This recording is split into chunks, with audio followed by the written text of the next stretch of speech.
And as Election Day gets closer, the rights of voters and election workers are top of mind. KCRA 3's Orko Manna joins us live in the studio to break down those protections and also some new rules that are now in effect. Right, Orko?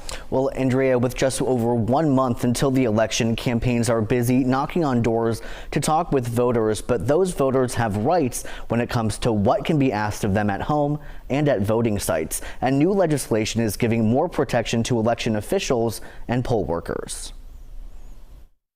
We have, I believe, the most secure voting process in the country. Still, California is not immune to those who are trying to poison that process. Right now in Shasta County, officials are investigating possible voter intimidation. The Shasta County Clerk and Registrar of Voters sending this message out, warning residents this week that there have been reports of people contacting voters at their homes and questioning their voter registration status. The note goes on to say that this activity violates California law, adding that the department will never do personal visits. I was really appalled to hear that people were implying that in Shasta County, that they were on the staff of the elections office. Kim Alexander, president and founder of the California Voter Foundation, tells me if this happens to you, you should report it immediately to the Secretary of State or your county registrar of voters. I hope that the law enforcement folks are able to help the elections office there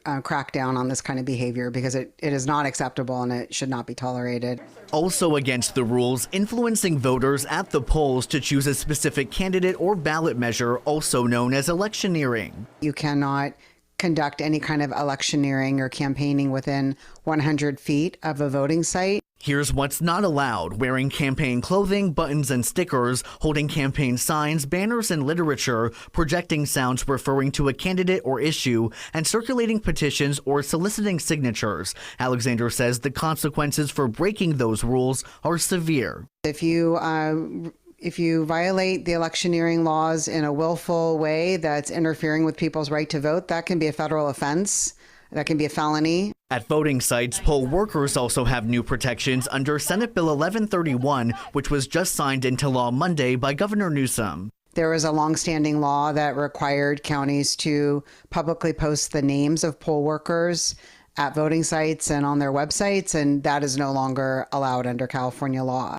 But the main purpose of SB 1131 is to protect election workers by giving them the option to keep their home addresses confidential. This can be done either through the Secretary of State's Safe at Home program or the state's Address Confidentiality program for public officials. The goal is to keep their personal information out of the hands of would-be doxers who might seek to harass and antagonize and intimidate them by making their personal information available online.